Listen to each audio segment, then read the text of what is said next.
Alright,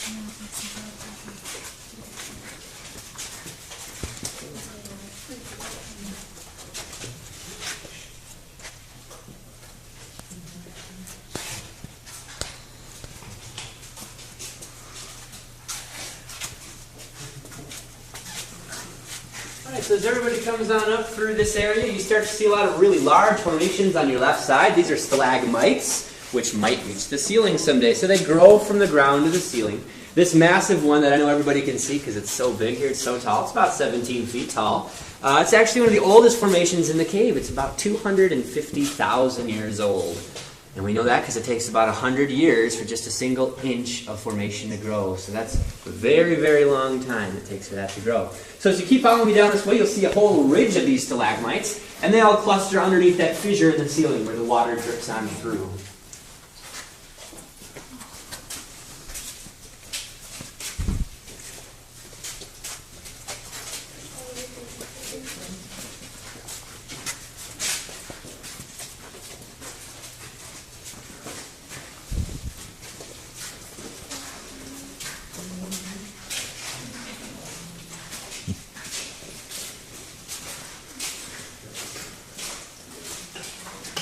Alright, so come on down. You can come around the corner. Don't head down the stairs yet, though. We'll just kind of get everyone all collected here before we go any further.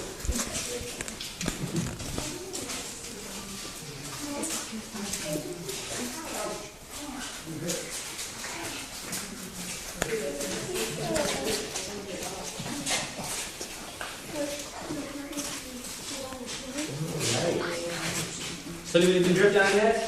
Yep. Yeah, a few of us. It's got dripped on my sock right there, a little cold water. So that comes down as rainwater or melted snow in springtime. And we call them cave kisses here. So the more water dripping on your head, the more luck you're going to get because they are considered good luck. So very wet spring, so more water drips down here then. So you can see that crack, the fissure back up behind us, running right above all those big stalagmites. You see water occasionally dripping on into there, along the walls here behind me even. So the fissure does come all the way down up to where we see here in the corner, but it does stop up there. It stops at what we call a collapse. Not really the word you want to hear if you're in a cave. Don't worry, it's an ancient collapse. It happened a long time ago, long before explorers ever came into the cave, and it's perfectly safe. This is actually the underside of a sinkhole, or an inactive sinkhole now anyways. So hundreds or maybe even thousands of years ago, there was an active sinkhole there, and this is often what it looks like from underneath. So you hear a lot about them in the news. This is a different type of sinkhole. It's a subsiding sinkhole. It kind of subsides down to the earth very slowly, not as rapid and dramatic as the ones you hear about in the news today. So a few minutes ago in the video, you guys probably saw that big squid-like creature that was swimming around in the sea. It's called a giant cephalopod. We actually have a fossil of a giant cephalopod in our cave. We've already walked underneath it, but if you look back up behind you, on the ceiling is a spotlight shining up there. And it's shining on what sort of looks like an upside-down speed bump. Now, if you don't really see it, I'll try to point out my flashlight here. You see the black dot in the center of my flashlight. Follow the black dot from right here. The fossil goes all the way through to right here. This is the shell of that giant cephalopod. This is about 6 feet long, so it's pretty large. Remember, they also had tentacles when they were alive. Now, this sea creature is probably over 450 million years old. The fossil has been there a long time. So, when they were fully grown, these sea creatures could get up over 15 or even 18 feet long. So, pretty massive when they were alive. So what we're going to do is we're going to work our way a little bit further into the cave. The area where we're about to go wasn't created by the crack in the ceiling. This area down here was created by an underground stream that ran through here thousands of years ago after the rest of the cave was already formed. And it kind of carved out in the low part of the cave. This is the lowest part of the cave tour, about halfway through here. You'll feel us dropping down. We'll be about 70 feet beneath the surface, lowest point of the cave tour. So as you follow me on down the stairs, follow the hand railing here. Because at the bottom of the hand railing, you're going to see there's a small, white, shiny stalagmite sticking out down here. It's about the size of your hand. It's actually the only formation in the cave you will get to touch. So I'll make sure I point this out for everybody. This one right down here, you can touch this as you go past it. See how it feels. Pretty neat. Miniature version of those really big ones we saw back up there. Smooth.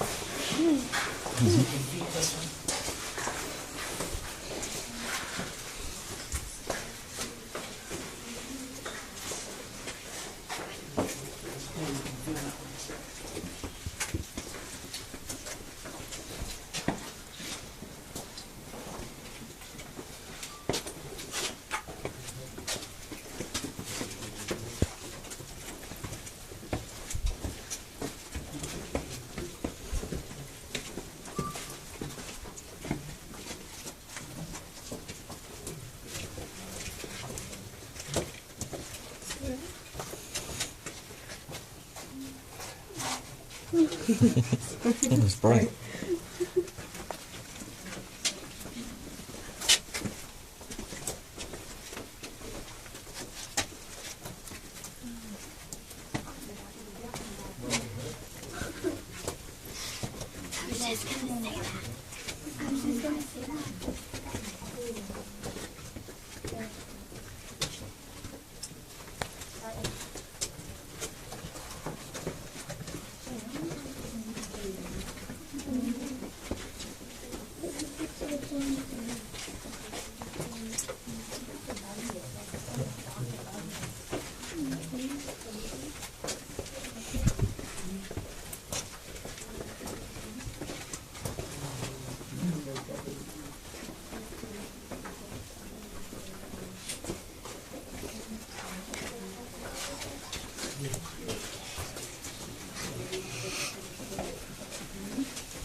So the spot right here where I am, as we go around the corner to the right, this is the lowest point, about 70 feet underground right here.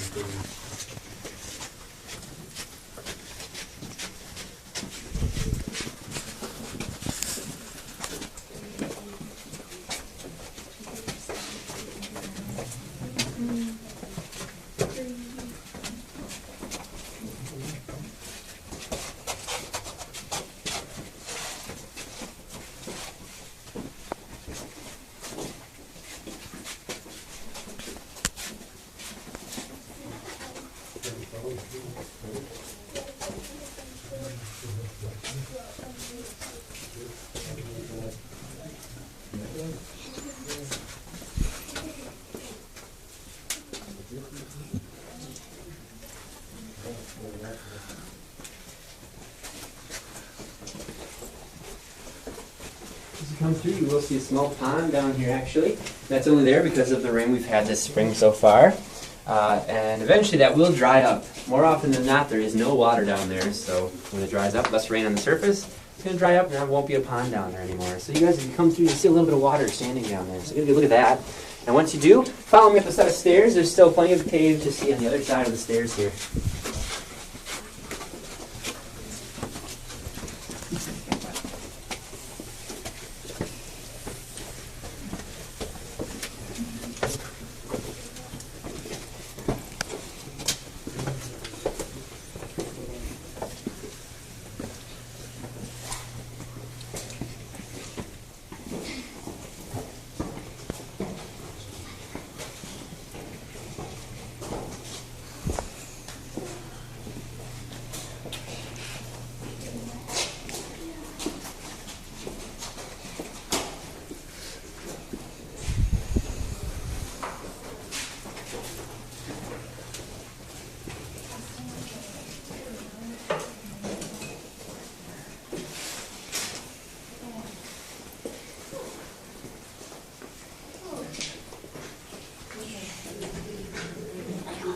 Come on into the room here.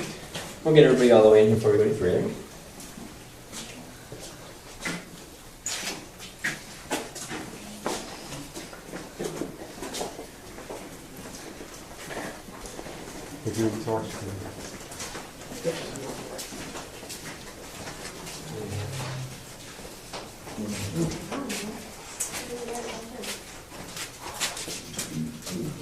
Alright, are you guys the last ones through? Yeah. Okay.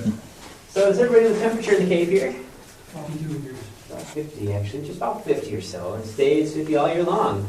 So if you ever come down here in January, it's actually warmer than it is outside, so it's pretty nice. And then on a very hot day, it's kind of humid out there today, but still not as bad as it gets sometimes. 103 degrees it was last summer in July, I think it was, for a few days. So 50 degrees in the cave was very, very nice. What about animals? Do you think you'll be seeing any bats or anything like that in the cave today? Not sure, yeah. You doubt it? Actually, you're right. You won't see any animals down here.